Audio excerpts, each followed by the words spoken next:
What is up guys, in this video we will take a look at Samsung's new budget phone, the A16. We will go through 7 pros and 4 cons of this smartphone, so you will find out its benefits and downsides. Let's start with the good things. First pro, and I have to start with this, the 6.7-inch Super AMOLED display. It's nice to see that Samsung introduced a vibrant AMOLED display on their cheapest phone. It's much better than the PLS LCDs we saw on older models. Color accuracy is much better on A16 screen, and it's also friendlier with your eyes because the viewing experience is more comfortable. The 6.7-inch screen comes with a Full HD Plus resolution, which is good enough to show crisp images, but something that I really appreciate is the display's brightness. 800 nits peak brightness, so you won't be having issues outdoors. And when you're inside, ready to go to bed, the minimum brightness can go as low as 2 nits. Another great thing is the 90Hz refresh rate for smooth moving images. When you combine everything that was mentioned, I have to say I really appreciate what Samsung did. The display is one of the top selling points of every phone, and Samsung delivered good quality here, even if it's one of their cheapest phones. The second pro, it will receive 6 major Android updates. A big surprise here, I wasn't expecting so much generosity from Samsung. The previous model, the A15, will only receive 4 Android updates, but on their newer model we get 6. These updates are important because you receive bug fixes, battery and performance optimization, and most importantly, new security patches. The phone is already secured by Knox, which is great, and out of the box it comes with a recent Android 14. This large number of updates is great news. Flagship phones like the Samsung S23 Ultra will receive only 4 OS updates, but the entry-level A16 gets 6. I appreciate that. Moving on to the third pro, good cameras. The cameras are nice, but we must remember that this is a cheap phone. They're good, but not excellent. We get a 50-megapixel main camera, a 5-megapixel ultra-wide, and a 2-megapixel macro camera. What I like is that both the A16 4G and 5G have an ultra-wide angle lens, which is very useful in my opinion. On the front, there's a 13-megapixel camera. It's basically the same one found on the older Samsung A15. Samsung didn't make any changes here. The photos look good on the A16. It's a big improvement over what we saw on the A14, but not much of a difference if you were to compare it with the A15.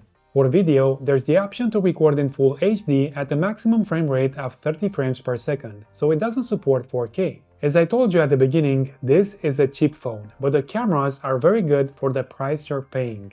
The fourth pro, good build quality with an IP54 rating. If you compare it to its predecessor, the A15, which you now see on the left, our phone has a more premium quality plastic. It almost feels like it has a metal frame. On top of that, I like that the A16 is slimmer, which makes it more comfortable in the hand. When you press the buttons, they are quieter on the A16, as you can hear.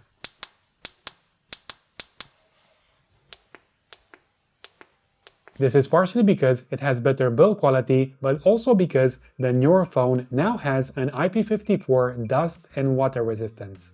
Look here. The SIM tray is rubberized on the latest device, while the previous model doesn't have any sealing rubber. Now, this doesn't mean that you can submerge the A16 underwater, but it's definitely more protected against dust and raindrops, which is something nice to have on an entry-level phone.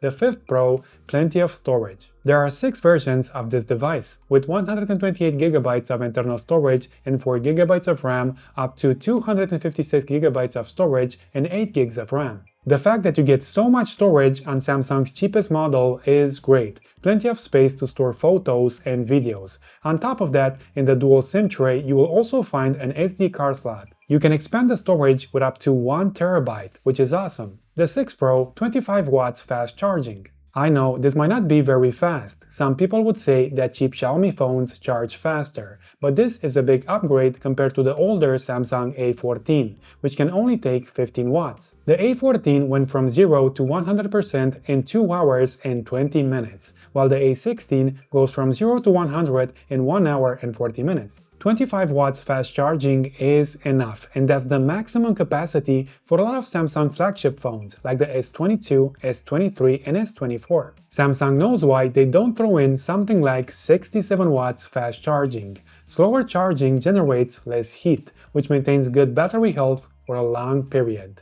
The 7th Pro, low SAR radiation value. The A16 is one of the safest phones out there when it comes to radiation. When you compare the A16 with its previous models, it's the best at SAR values, emitting radiation of just 0.31 watts per kilogram at head level and 1.08 watts per kilogram at body level. The other phones do well too. It's good to have a SAR value below 2 watts, ideally below 1.6. But clearly, out of the three, the A16 is the most health-friendly, and after doing some searches, I found out that it's one of the least radiating phones available in stores today.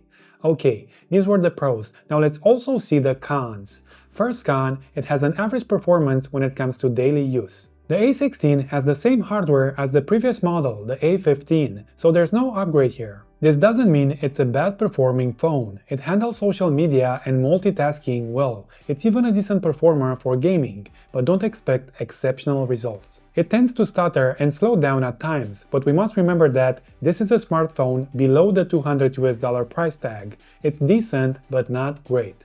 The second con is about the 5-megapixel ultra-wide camera. An ultra-wide camera is very important if you find yourself in tight spaces or if you just want to capture more of your surroundings. It's great that Samsung included one on the A16, but it would have been better to see more megapixels from it. Although 5 megapixels is enough for most situations, when you want more detail, it's better to have more. At least 8, like we see on the A25 and A35.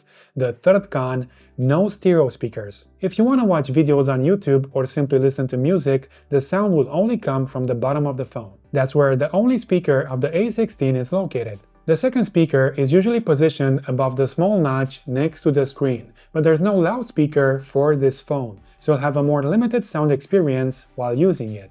The fourth con is a big one, no headphone jack. Samsung included a headphone jack on the A14 and A15, but they took it away on the A16. They did the same thing with the A35, but more on that phone in another video. No headphone port means that you can't plug in headphones directly, so you can either choose Bluetooth headphones or get an adapter that you can put into the USB-C port. Other cons can be mentioned, like the fact that the A16 is slightly larger than the A15, but at least it's not massive like the A14. I like that it's the slimmest out of the three and now has a 6.7-inch display with significantly smaller bezels. Just look at the screen-to-body ratio, it's much better on the A16. In conclusion, should you buy this phone? I like the A16. It's a good phone if you don't want to spend more than $200, but we're now in 2025 and there are many options out there from Samsung. If you want something significantly superior, you can spend a few extra dollars and get something like the A35. If you don't want to spend more, the A25 isn't much better, so it's good to stick with the A16 and save money. So, if you're on a budget, the A16 really is good enough for people who just want a secure phone with good software stability